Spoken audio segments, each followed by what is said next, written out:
Olá pessoal, sou Cleidiana Ramos, sou jornalista, doutora em antropologia e produzo conteúdos de memória para os canais do Grupo à Tarde.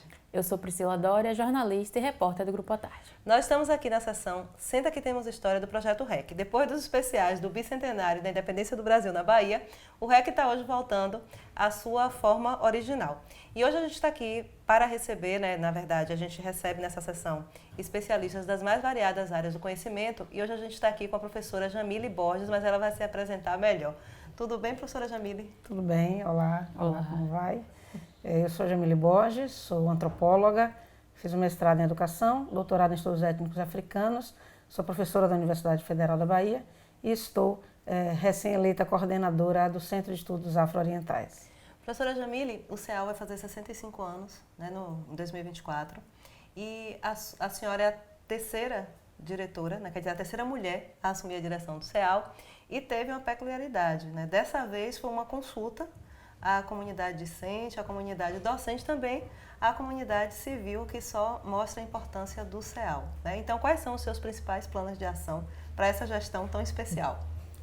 Bom, de fato, essa singularidade, ela traz desafios bastante novos também para a gente. Então, o CEAL é o mais antigo centro dedicado aos estudos e às relações entre Brasil e África, mas também entre Brasil e Oriente. Como você disse, em 2024 o CEAL vai completar 65 anos, uma efeméride importante para um dos órgãos que tem sido protagonista da retomada de relações entre o Brasil e o continente africano. E essa condição de ter sido eleita através de uma consulta à comunidade docente, à comunidade discente, mas também com representação da sociedade civil, mostra que o CEAL precisa, de fato, retomar o protagonismo que ele já teve. Outrora, o CEAL ele aparece em vários órgãos de imprensa como o espaço que acolhia intelectuais, etnógrafos, fotógrafos. Pierre Verger fez parte do corpo do Centro de Estudos Afro-Orientais, como muitos outros intelectuais importantes, mas ao longo dessa trajetória nós só tivemos 3 mulheres. O que não é estranho numa sociedade ainda profundamente machista, uma sociedade em que os órgãos e as instâncias de poder estão majoritariamente nas mãos de homens.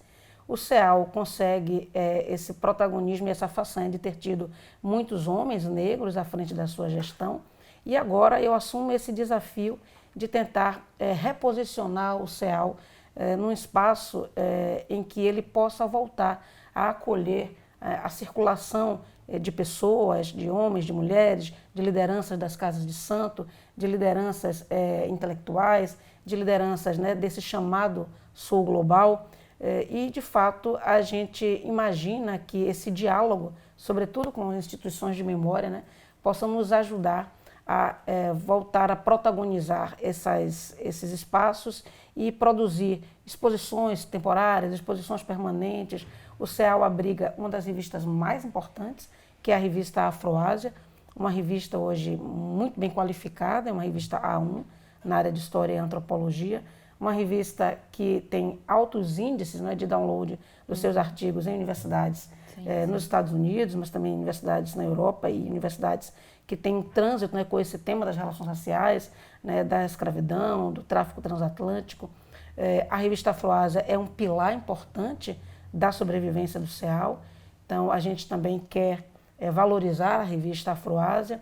O CEAL ele hospeda também o curso de mestrado e doutorado em estudos étnicos e africanos, que é o pós-afro, muitas vezes confundido com o Centro de Estudos Afro-Orientais. É muito interessante porque essa sinergia ela é de fato tão especial que é muito comum que as pessoas se reportem ao pós-afro como o CEAL e se reportem ao CEAL como o pós-afro. Então a gente quer dizer que são 2 instâncias distintas, mas que convivem em sinergia. Então o CEAL, por ser um centro, ele hospeda esse programa de pós-graduação, mas hospeda também possibilidades de cursos de extensão e atividades de pesquisa. Então nós temos esse tripé, que é o tripé institucional da universidade: ensino, pesquisa e extensão.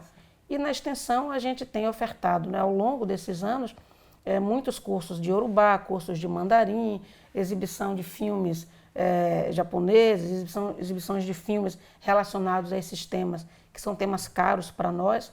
E agora nós estamos mais uma vez hospedando o Instituto Confúcio, o que de fato reafirma esse compromisso do Brasil em retomar suas relações com a África e com a China.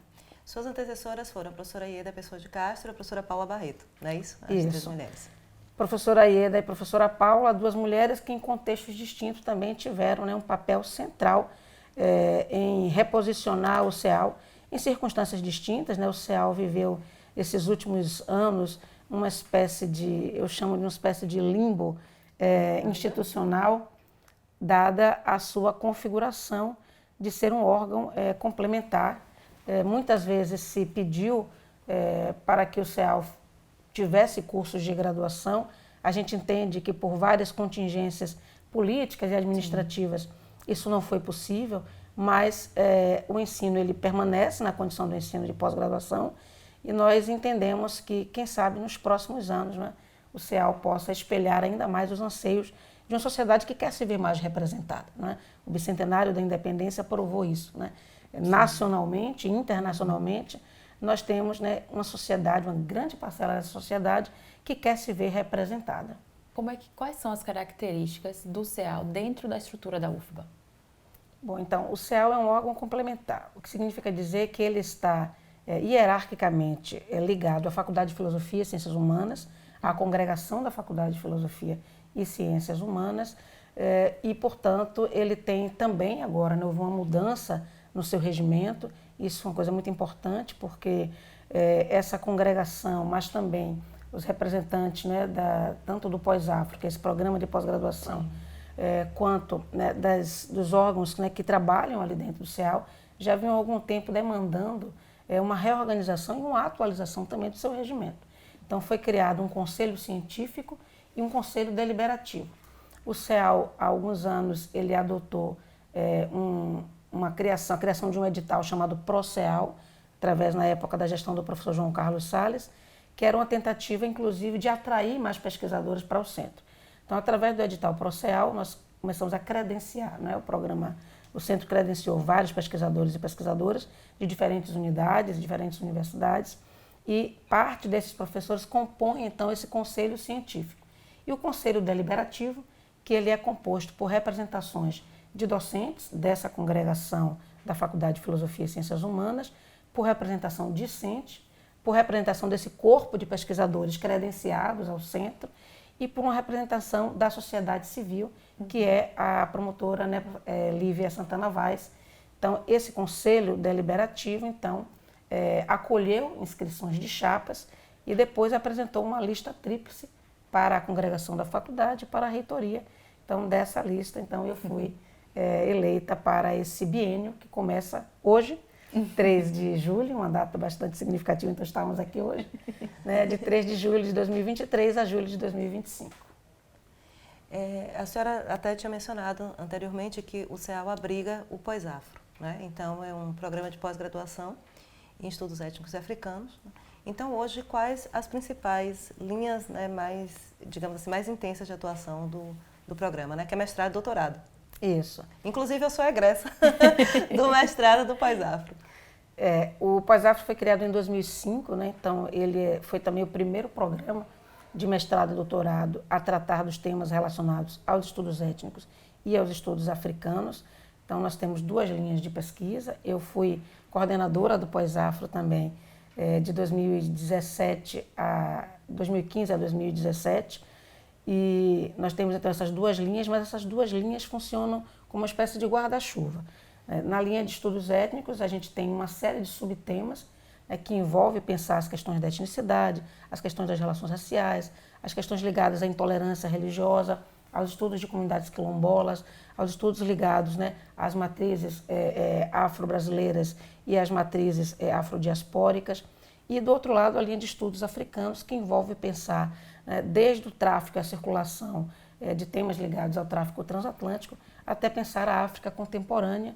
E ali eu me encaixo numa linha de pesquisa que tem discutido patrimônio, memória, identidade ligada à circulação e à preservação de acervos afro-brasileiros e afrodiaspóricos. E vem muitos pesquisadores africanos e também da diáspora, dos países da diáspora, não é isso? Para o Pós-Afro. Nós temos recebido um contingente grande de estudantes estrangeiros, mas também de docentes.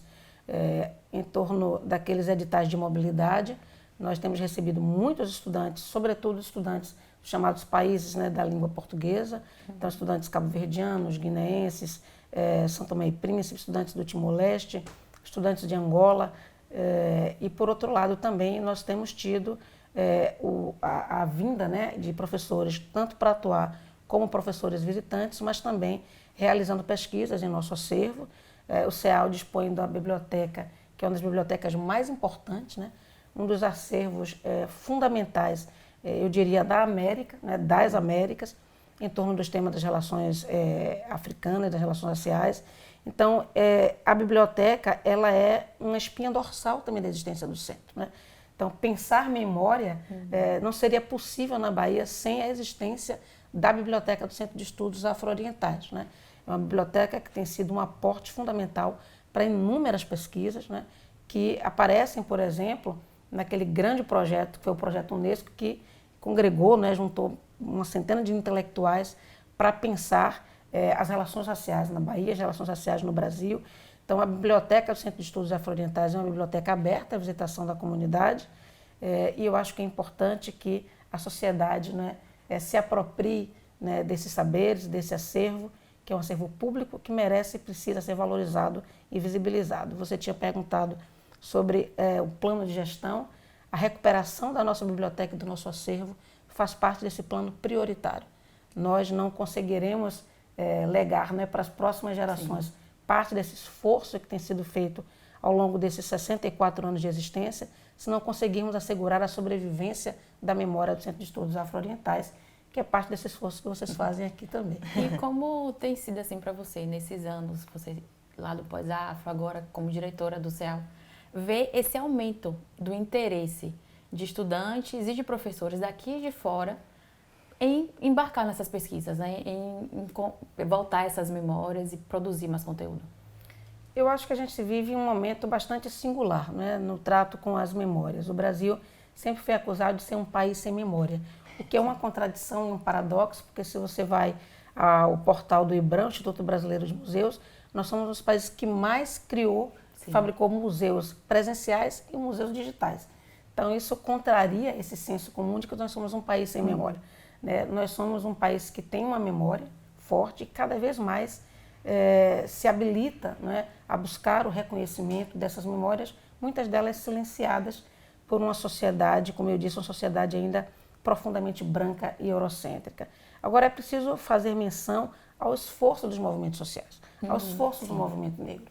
Nós não teríamos chegado a esse patamar se não fôssemos, né, herdeiros do legado, né, de Abdias, de Lélia, de Beatriz Nascimento, de Sueli Carneiro, de Jurema Werneck, dessas mulheres extraordinárias que fizeram sustentar, né, a história, né, e a força das mulheres, dos homens, das populações negras.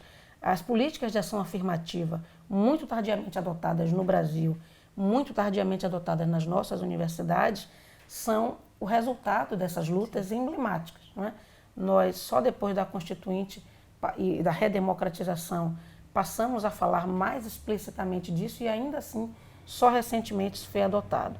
E mesmo por força de um decreto, né, da Lei 10.639 e da Lei 11.645, prova que nós ainda estamos muito distantes do que seria idealmente aceitável, né?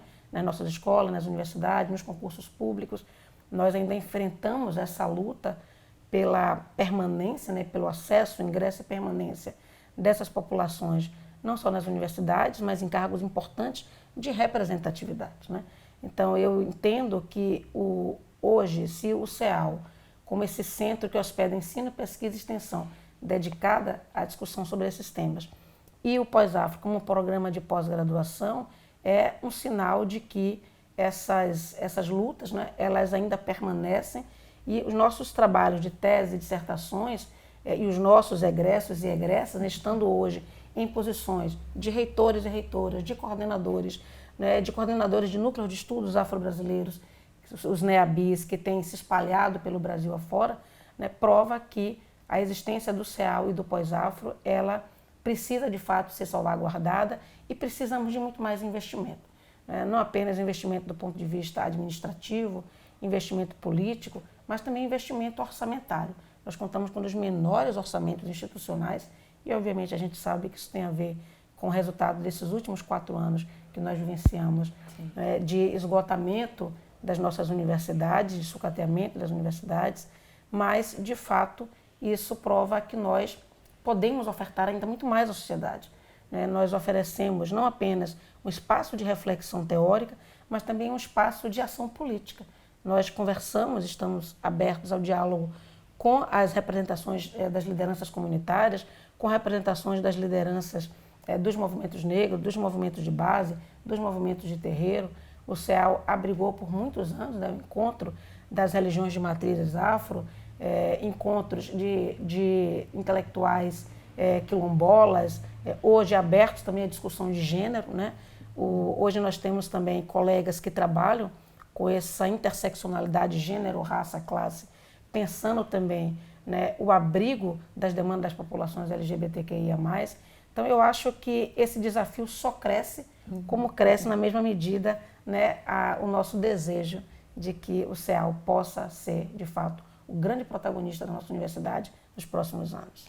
Professora Jamília, a gente queria agradecer muito, dar os parabéns, desejar muito sucesso, mais do que importante, esse retorno de visibilidade que o CEAL merece, por tudo. Então é isso, gente. Aqui nos canais do Grupo à Tarde, sempre tem informação qualificada. Fiquem ligadas, fiquem ligados. É isso, gente. Mais uma vez, muito obrigada e até a próxima.